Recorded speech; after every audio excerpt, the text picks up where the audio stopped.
Peter Delapenna here with USA captain Sindhu Sriharsha and Disha Dhingra after a 10-wicket loss to Thailand in the second match of this T20I Women's Quad Series in Dubai at the ICC Academy. First off, Sindhu, what are your overall thoughts on how the team performed collectively today? Well, I think it's always a good learning when we're facing one of the top teams in the tournament in the World Cup qualifiers. They're one of the top teams contenders to win the World Cup qualifiers. So it's a great learning and a great exposure for the entire team. It's a very young team playing for the first time against some of these nations. So good learning, and I'm sure they're going to take a look back and reflect on what happened this morning and come back stronger. Disha, for you, what was the number one thing you learned about going out there today and against that team? I learned a lot about supporting the set batsmen. Sins was batting well. I talked to her about plans, and so we just worked from there. In terms of supporting the set batters out there, that has been a struggle. 10 run-outs now over the course of the first two games, 6 against Zimbabwe and now another 4 today.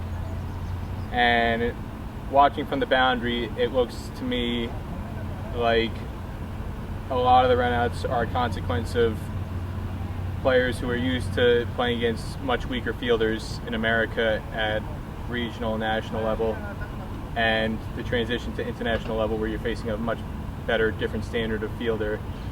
Players who are used to taking on singles are not getting those singles against the top quality fielders.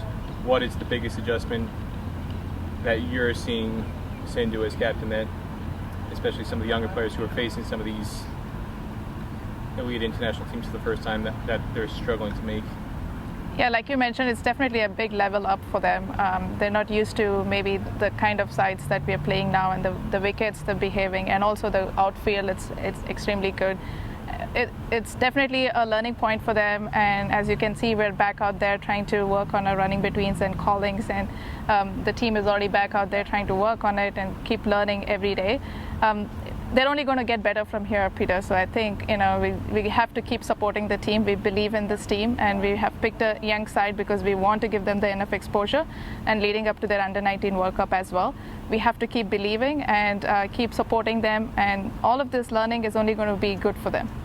Being at the crease and watching the way Thailand is fielding out in the middle compared to how it looks like when you're in the dugout. You came in at 10 for 4, and you saw quite a few runouts that led to your entry. So if you can compare just what it's like watching Thailand in the field from the dugout versus the difference in the intensity level when you get out there in the middle and what you're encountering against their fielding unit when you're at the crease. Yeah, they're definitely faster. They release much quicker, which makes it a little harder to take those quick singles, but it just takes some adjusting, so I think we'll get it. For you today, you scored 16 and you're part of USA's biggest partnership alongside Sindhu. Now, having been through 2 days on this tour, what's the biggest positive that you've taken out of the first 2 matches? We all bond really well. We have a good connection, so I feel like when batting together, we just need an understanding. So, yeah. Sindhu, one of the other gaps, not just the fielding, but the fitness levels. We talked before, it's very hot. Nobody's going to dispute that, extreme heat conditions. But one of the glaring differences between USA and the other teams, Zimbabwe ran 2 threes, and then there was an all-run 4 today by Thailand out in the field. And it's not a consequence of them being any faster between the wickets. It looks more like USA is just a bit tired, slower reacting to get to the ball on the field, and that's allowing 2s to turn into 3s or an all-run 4 like we saw today, whereas those same balls that USA is hitting out close to the boundary, the opposition fielders are getting there much quicker, they're relaying it in much quicker.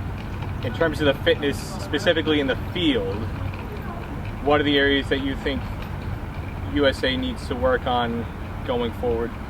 I think fitness level is not the question here. I think it's more about anticipation and awareness and how to play the game. I think a little bit of having the relay throws, how to turn between the wickets, make it faster turning between the wickets. So I think those technicalities is what we need to start looking at.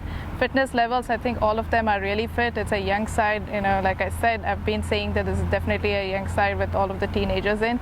I think what we definitely need to work on is the technicalities of turning, how to turn between the wickets for the runs and calling on the wickets, looking for those, anticipating those, there are 2 runs and running the first one hard. So I think it's more about technicalities and skills rather than the fitness itself. For you personally, your fitness, you look, not to talk down to anybody else on the team, but your fitness looks head and shoulders above everybody else in this squad.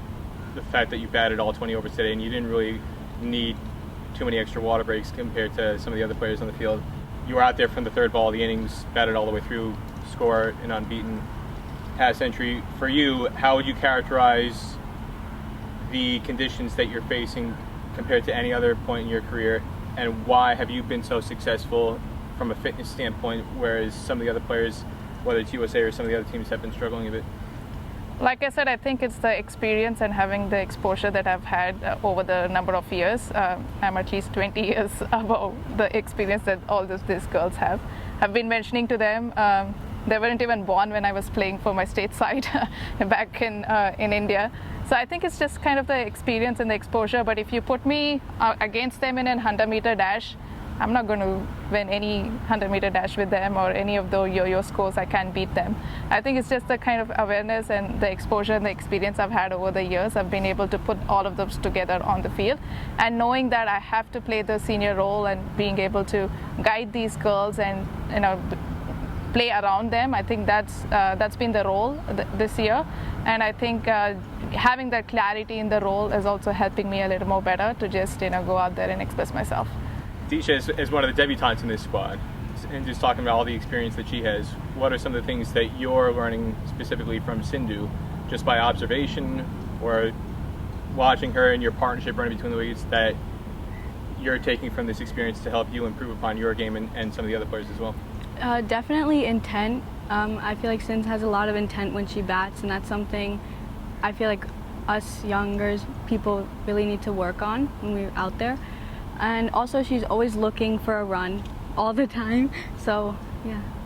How much did the opportunity come out here for the Fair Break event in May, in what was more or less similar oppressive heat conditions, help prepare you for what you're experiencing in this tour?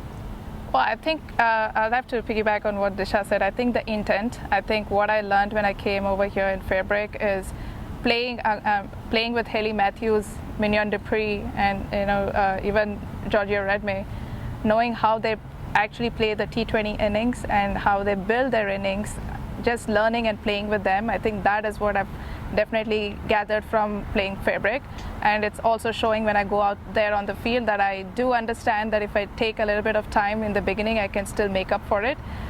Just understanding my game better, having played with those legends already like Haley Matthews, I think that's given me a little bit of more confidence out there to go out there and express myself. And mind you, it was much more hotter when we came in May, so I'm actually this is actually making me feel a little better.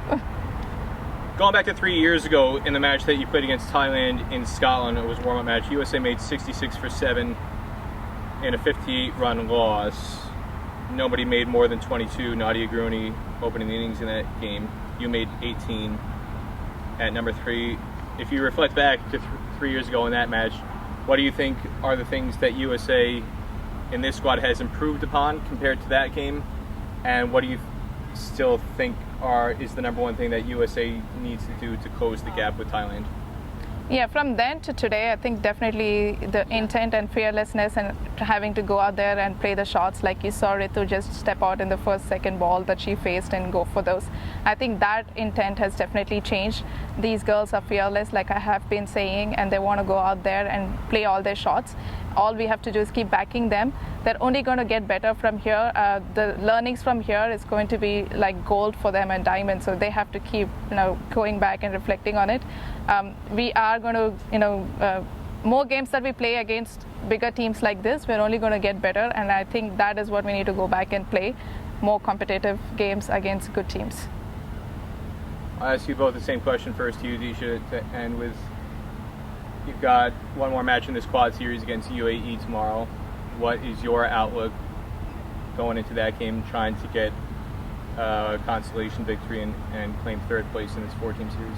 Yeah, I think we just have to have more intent when we go out to bat. It's also about looking for the gaps and calling clearly between the wickets. I think playing time, and I think that's something Disha and I talked about when we were 10 for 4. It was about playing time. I know T20 is all about trying to get as many runs as possible and going aggressively, but like you can see that we can definitely make up in the end. I think the team needs to spend a little bit more time on the wicket, try and understand, assess their own game, start assessing the bowlers as well. I think just getting those awareness, and definitely our bowling, being able to bowl at one side of the wicket and being able to, these batters are a little different to what they have been encountered before. So going back and having plan A, plan B, plan C, they're definitely being challenged here. So I think there's a lot of learning that we can go back, we can go back on the drawing book and just, drawing board and just start working on these things. But a lot to look forward to. Definitely looking forward to playing UAE tomorrow. Anything else either one of you want to say about today's performance? Well, I think the team is going out there trying to do the best that they can. We're trying to understand the conditions. These games are really important for us to going out there in World Cup qualifiers. So I think it's been good so far. All right, Disha Dhingra and Sindhu Sriharsha, thanks again. Thank you. Thank you.